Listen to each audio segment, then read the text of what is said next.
She had no idea what she was looking for, just cleaning up old folders on an external hard drive that had been collecting dust for years. Photos, invoices, unfinished college papers, until one curious file caught her attention. ICQ, Backup 2002. A wave of nostalgia hit her like a summer storm. ICQ. That unmistakable uh-oh notification. A time when messages felt like secrets whispered into the digital void. She opened the file. The interface was crude and outdated, but the words on the screen were anything but.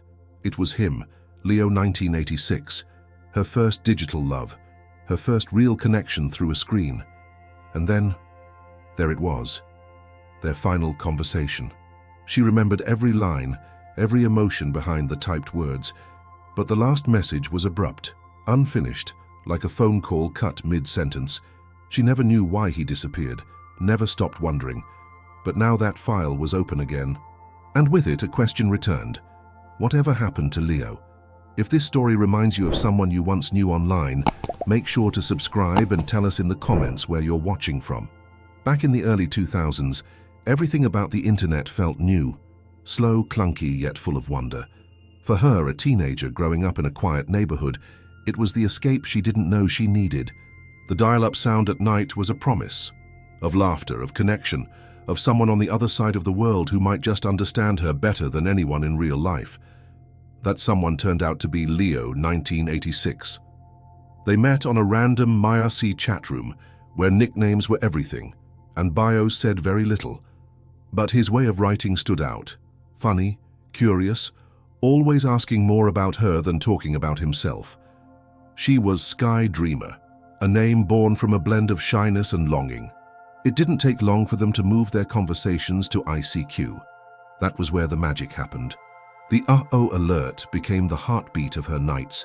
She'd wait for it with nervous anticipation, eyes locked on the screen. Sometimes he'd send music lyrics, sometimes silly poems.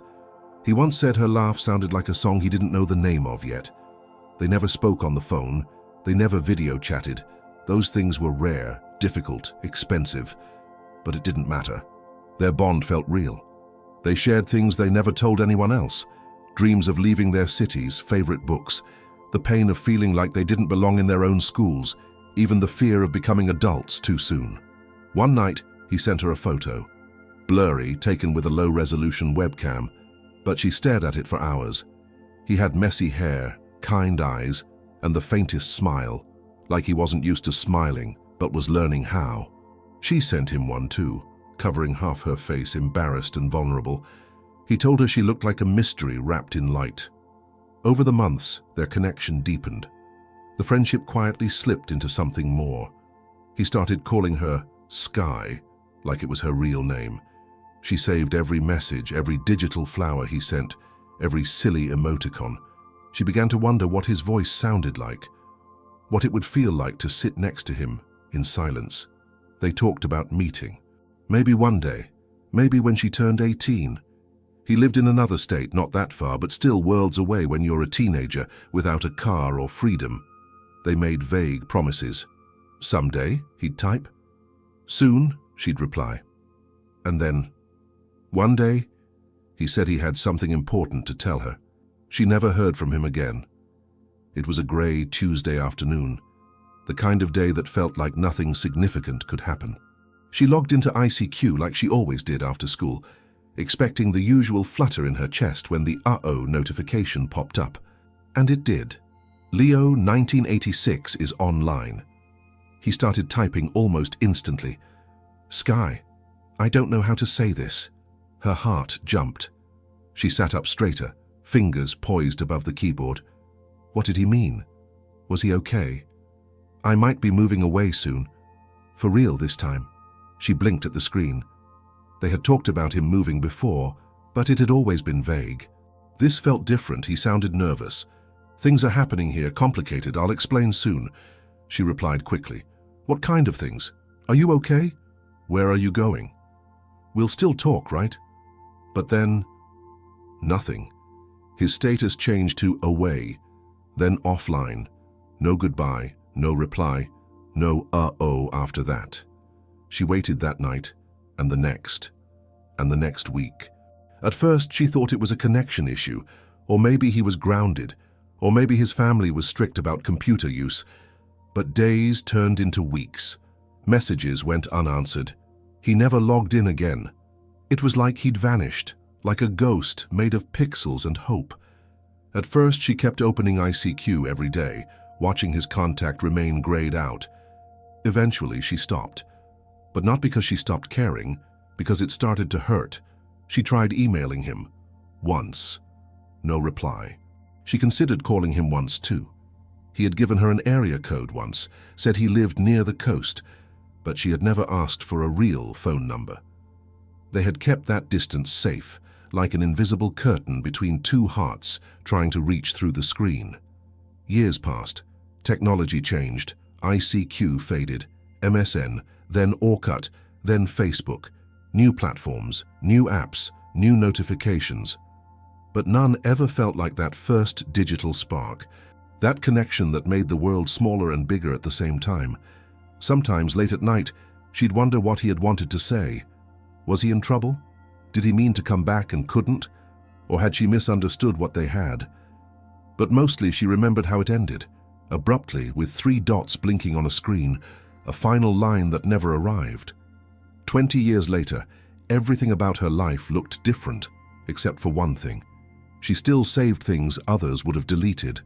Old notebooks, printed emails, digital backups on drives she hadn't touched in over a decade.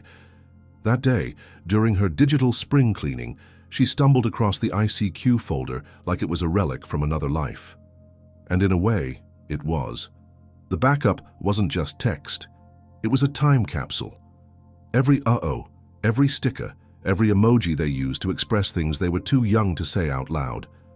Scrolling through it felt like time traveling, page by page, into a softer version of herself. The girl who still believed people you met online could change your world. But this time she wasn't content with just remembering. This time she wanted answers. She started with the obvious, his nickname, Leo, 1986.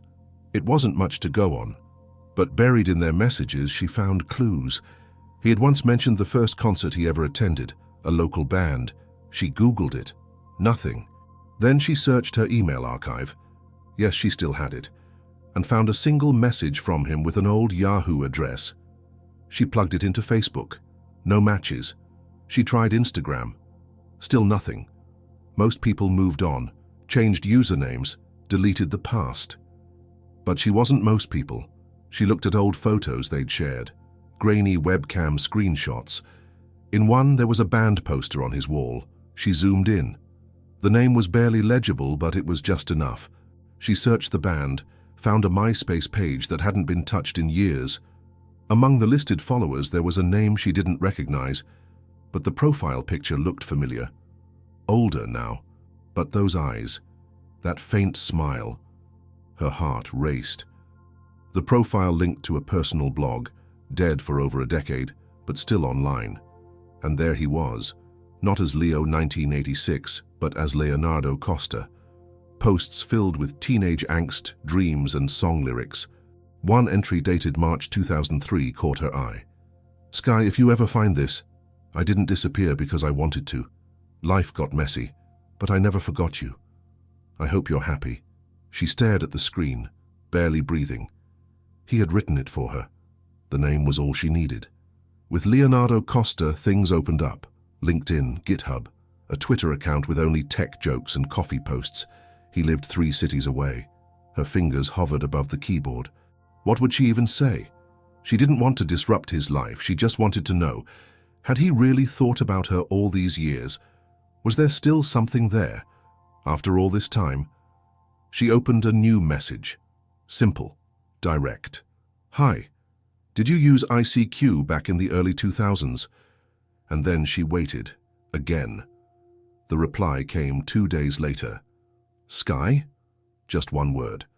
But it shook her more than any paragraph could. Her hands trembled as she typed back. Yes, it's me. I wasn't sure you'd remember. Are you kidding? He wrote. I thought about writing to you 100 times. I just didn't think you'd want to hear from me. She stared at the screen, stunned. After all these years, all the uncertainty, He had thought about her. Their messages flowed easily, almost like no time had passed. They joked about how slow the internet used to be, how ICQ had such a weird sound, how people now would never understand what dial-up meant. But beneath the humor there was something deeper, a quiet tension, a recognition of time lost. He told her the truth. His parents had separated suddenly, and he'd been sent to live with an aunt in another state. The transition had been chaotic, and in the middle of everything his computer was taken apart, his online accounts forgotten. "I was 16 and angry and confused," he admitted. "I didn't even know how to explain what we had, but I never stopped feeling like I left something unfinished." They caught up on life.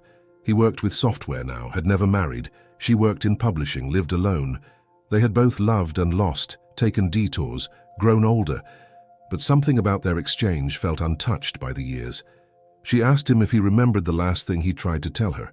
He paused, then typed, "Yeah, I was going to ask you to meet me, even if just for a day, just to see if this was real." Her eyes welled up. They spent the next week trading stories and memories, each message peeling back another layer of who they were and who they still might be. There was a comfort in their rhythm, a familiarity that felt rare. Eventually, he asked the question she had been thinking about since the first message. "Do you want to meet now?" She didn't hesitate. Yes. They picked a place halfway between their cities, a small coffee shop with vintage posters, cassette tapes on the wall, and a neon sign that said, "Rewind."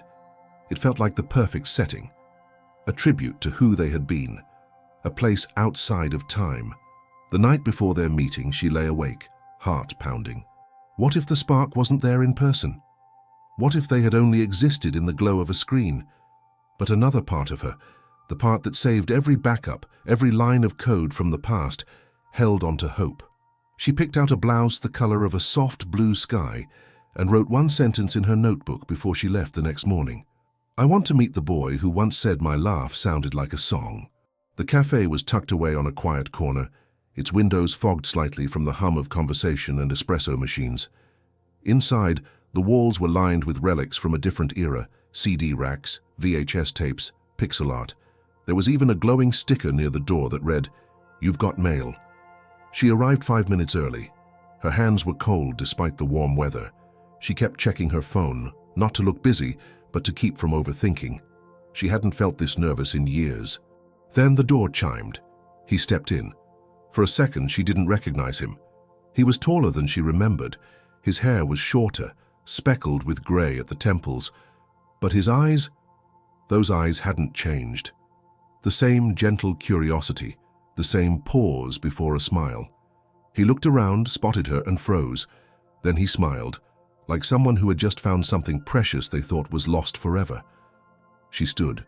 They walked toward each other slowly, awkward at first, unsure if a handshake or a hug was appropriate after 2 decades of absence.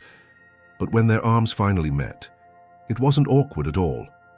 It was warm, familiar. "Right. Hi," she whispered. "Hey, Sky," he said softly. "You still have that laugh?" She laughed. They sat at a table near the window. The conversation started cautiously, full of pauses and stolen glances. But soon it flowed, just like the messages once had. They talked about the years in between, the choices they made, the dreams they chased and abandoned. He showed her a playlist he once made called Sky Songs, songs he'd listened to whenever he wondered where she'd gone. She was stunned. "I didn't think you'd even remember me," she said. "I remembered everything," he replied, "especially the parts that never got to happen." There was no grand confession, no dramatic kiss, just 2 people peeling away the layers of who they were, now face to face, not hidden behind usernames or buffering connections. There was laughter and silence, and that rare comfort of being fully seen. As the sky outside began to shift into soft orange, he reached into his pocket and pulled out his phone. He pressed a button. The cafe filled for a moment with a sound that made them both gasp. Uh-oh, the ICQ notification. She burst into laughter. So did he. "I found it online," he chuckled. "Thought it'd be a good full-circle moment." It was. When they parted, there were no promises, no declarations, just a mutual understanding that some people are meant to find each other again, once they're ready. She walked away with a heart full of something new, or maybe something very, very old, rediscovered, restored. And on the way home, she smiled to herself. The past wasn't gone. It had just been waiting. That night, back in her apartment, she didn't rush to tell anyone what had happened. There were no dramatic posts, no filtered selfies, just a quiet joy resting in her chest, a sense of completion. She opened her laptop and returned to the folder labeled ICQ Backup 2002. For a moment, she hovered over it, unsure whether to delete it or keep it one more year. Instead, she right-clicked and renamed it Chapter 2. Because that's what it felt like. Not a nostalgic detour, not a one-time meeting, but the soft beginning of something else, something possible, something they never got to explore when they were 16. She didn't know where it would lead. Neither of them did. But they both knew they'd be in touch. And this time, there would be no disappearing act. Sometimes, closure doesn't come in the form of answers. Sometimes it comes when a notification sound from the past makes you laugh again. When you finally meet the person behind the screen, and they still feel like home. She sat by the window, the night breeze drifting in. On her desk, a cup of tea steamed gently beside her old notebook. And in her heart, something long silenced had started humming again. A song, a memory, a message that never really left. Have you ever had an online connection that changed your life? Let us know in the comments where you're watching from and share your most nostalgic memory from the early internet days.